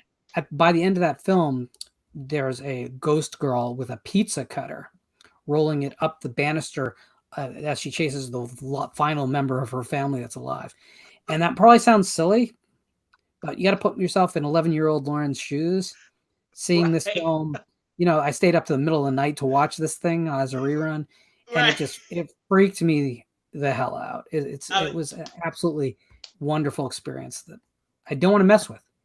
it's just the idea of a pizza cutter. Like, I mean, the actual roller Well, of the thing, but it's a terrifying weapon if you think about it.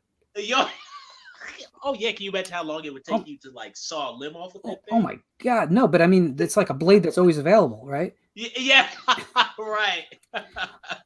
I mean, and it might be for a third choice. I'll just go real obvious, and my initial time seeing the Texas Chainsaw Massacre. Oh Simply yeah, because it's a film that feels like you're watching a nature documentary, except you might be, the one being stalked by the lion. The gazelle got the day off, right. and I think that it has a gut punch reality to it that's really frightening. Now, if you look at my favorite films of all time, by the way, Texas Chainsaw Massacre is on the list, but it's number 16. Oh really? It's not even terribly high on my list.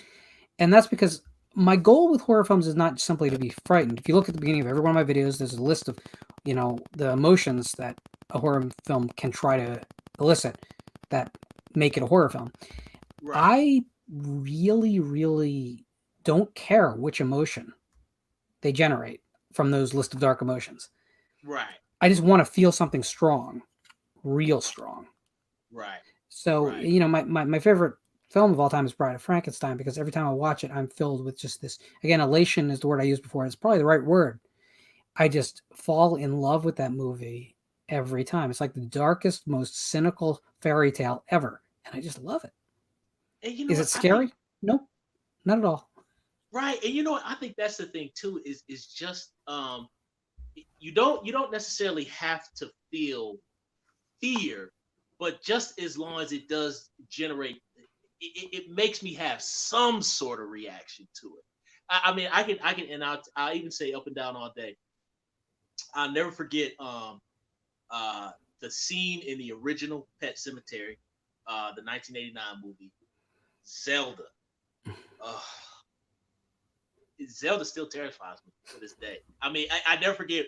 I was watching that film at my father's house, and my dad had rented it from the video store. So I was a brave kid. I was watching like 11 o'clock at night in the basement, and I never forget. We had a furnace, and the furnace was behind me. So it was a scene where Zelda is like doing like Rachel, and all you could hear behind me in the background was the furnace going boom. Scared me to death. I can still remember the chill that I feel down the back of my neck from that scene. Ooh, ooh. But that kind of feel you rarely ever get when you watch film, So two films that I think fall within the realm of things that have scared me, although scare is a weird word. I don't really love that word for movies because when I'm scared, I don't have a safety net. In film, I'm always going to have a safety net. But when I watched Blair Witch, I had a really interesting experience because I had that film on VHS in its original cut before even its showings at the film festivals, and there was no information on the movie. It wasn't like there was a website. And people always talk about the documentary having made it real for them. I'm telling you, seeing it in complete blindness when no one knew about the film at all was worse because you really felt like you owned a snuff film. Right. Oh God. And it didn't have a lot of the early documentary scenes, whereas they're talking to people in town, are not there. So oh, really? even a lot of the exposition is not there, which makes it even scarier. Right. Because you only have this very little piece of information, and the film gets more and more desperate. It's a longer cut. There's a lot more scenes of them arguing and being lost in the woods. It's actually my preferred cut, but it'll never get released, so I better hold on to that VHS, huh? Yeah. Um, I still think that ending scene with I think is it Josh? Brilliant. Is that his name? In the corner. Woo. Again, what do we keep talking about? Don't explain things. They're scarier. Whew, If you know what's man. going on with Josh, it's not scary. That's what the remake thing tried to explain things. Don't do it. Man, I'll never forget, man. You walk down the stairs and you see Josh there, and all you hear is her go, fade to black. Whew. And I will say Ringu, the original Japanese film, put me in a place. It put me in a mindset very successfully and to pull off its final scare. And when I saw the American version screw up the final scare, I was like, oh. Now, I know if you didn't see the original, it doesn't feel like they screwed up the final scare, which of course is the television scene. Right. But if you saw the original and how intense it is, and the fact that they don't cut away to Naomi Watts driving to the scene in the middle of a huge scare, you just have to live in that room Right. as this happens. It's tremendous. But the movie buys the right to have that scene, and if you watch, there's so many ways it actually sets up that scene, and the remake just did none of that. And yeah, people love it, and I get it. Yeah. So is there besides Hills of Eyes, is there a remake you'd like to champion? Is it the same culprits everyone always talks about, or is there anyone that you actually do like? I'm trying to think. I'll say out the remakes, maybe I would say, and I know a lot of people might disagree, the Michael Bay Texas Chainsaw Massacre remake. I'm not saying I think it's good, but I will say that I think that it's one of the better remakes that they came out with. I thought it had a nice little edge to it. It had some nastiness to it. Yeah, no, I agree with that. Little conventional, but it still felt a little rough. Still felt a little rough and nasty. I thought that was pretty good. I felt something. I think the very end of the film kind of falls apart once they get to the slaughterhouse, and then it's a little bit on the nose at that point. But up to that point, I'm a big fan of the movie. Cam and I actually did a commentary on it on his channel. All this filming is it healthy? And if anyone wants to check out he and I talking about that movie, he's actually a bigger fan than I am of that film, and I like it quite a lot for the remake wave. I think Arlie Ermey was perfectly cast. I mean, to replace I think his name is Jim Sato. Saito, yeah. Saito. Oh man, Arlie Ermey was the perfect replacement. The perfect cast. Yeah, and I love the fact that they didn't go apples to apples. You know, it was like it was the same character, but it wasn't. Right, right. It functioned in the screenplay the same way, but they didn't just Xerox it.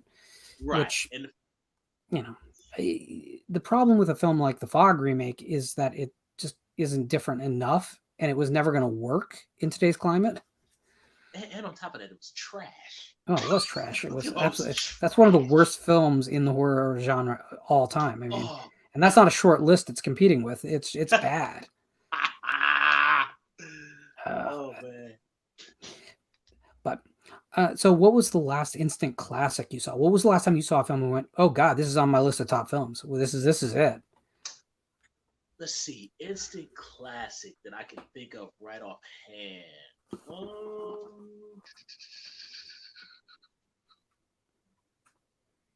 Okay, this has been many years, but I will say I thought, and I know this is a remake, but I thought The Departed was the last classic, a movie that just made me just go like, wow, what the heck did I just watch? But I had never seen the original film. But The Departed, I just still to this day, I champion The Departed. I love that movie. And that ending. Great. Great flick. I love The Departed. It's great. I am a fan of Infernal Affairs, the film it's based on. It's actually based on the first and second Infernal Affairs. And I came to that because I'm a huge fan of Anthony Wong, who is this great actor in Hong Kong who started his career in the genre with a film called Untold Story, which is known under a ton of titles, but it's a true story about a guy who decided to start selling his customers as meat pies, as basically hamburgers. Oh God! Well, oh my God! It really happened, and it's a biopic. And, oh no! Oh yeah! And at the end of that film, there's do you know in that Star Wars film, it's the I can't think of the subtitle. It's the last of the prequels. You know that scene where Anakin walks in to, and all the kids come up to him and are like, "What's going on, Anakin?" And Oh yeah. he gives them a look, and you're like, Yeah. "Oh, he's gonna kill the kids, right?" Yeah. Well, no, this movie just has like Oh, an entire family getting wiped out on camera oh with wow. with no cutaways. No, it's brutal. And Anthony Wong has gone on to be one of the most celebrated actors in the Hong Kong industry, to the point where he's won multiple times the equivalent of our Academy Awards. Oh man. He's in that IP Man The Beginning prequel movie. Oh, okay, okay. He's awesome. Yeah. He also is in a film called Ebola Syndrome, which is timely in these COVID days, and I recommend everyone see it and then send me a lot of hate mail about it because I love that movie. Oh man. So Monty, Mhm. this is going to be my last big question that's on my notes. I think I covered all of it incidentally, even though I didn't go down the list, which is pretty amazing. Mhm. So the online horror community and the online movie community, Mhm. you know, it's funny. There's so many people who are so passionate about this stuff, and they've never had a place to come together before the internet. And it Right. seems like even when the internet came out, it was kind of hard to find a place that people could rally around. The goal of this channel, and hopefully, your channel and others, is to build a community where people can come together and share, like, hey, did you see this? Or, hey, give this another chance. I know you probably didn't like it when you first saw it. Those conversations are so vital. What is the community really meant to you in your life? I mean, again, you're a guy who's reviewed movies for 7 years online. Mhm. I think the biggest thing about what the horror community has meant to me probably is just the fact that I think it's almost like it's a tight knit group of people who kind of have a specific interest, and it's almost like you kind of have an understanding that nobody else has of this particular. I don't know if it's like a kick or a thrill that you get. It's almost like we see the craft and the intricacy of this genre that most, I don't use the word normal, that most regular people don't see. They don't see the craft and what it takes to actually generate tension and fear and leave a very strong impression on you. That most normal people don't realize what skill it takes to do that.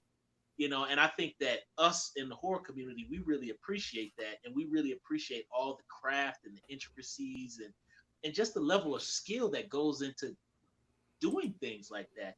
And I think that is kind of what it means to me, is that we are all kind of unified by understanding that level of craft that it takes to create something like that. So that's what I love most about the horror community. We see something in it that most people don't. They look at it and they just go like, "Oh, it's a scary movie," but they don't understand what it takes to put that to the screen. And I think we do, and that's what I really cherish about the horror community. That is an excellent, excellent answer. Oh, thank you. So Monty, can you ask me what's coming up on Thursday on the show? Lord, what's coming up on Thursday, sir? Thank you for asking.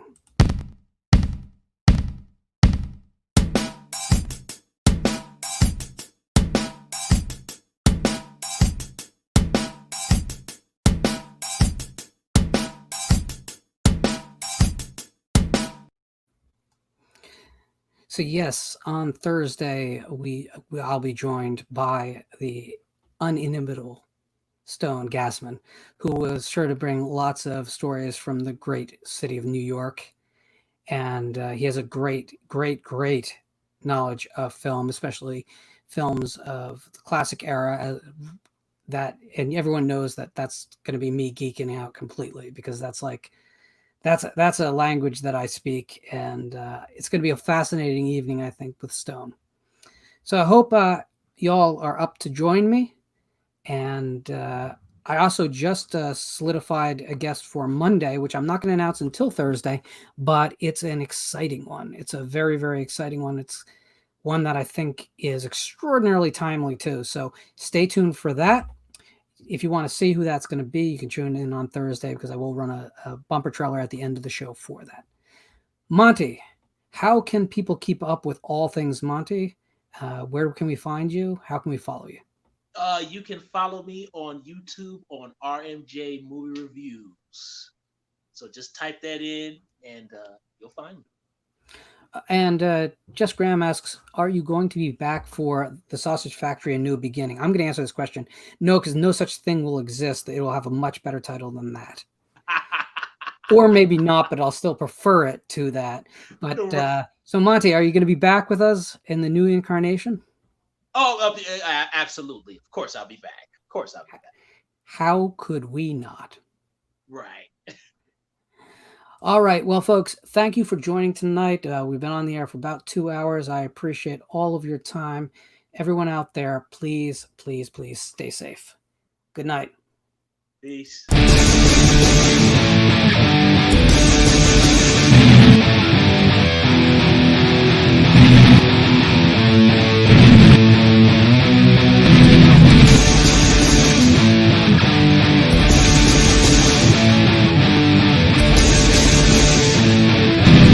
Stuff. He's a very old guy, knows a lot about horror.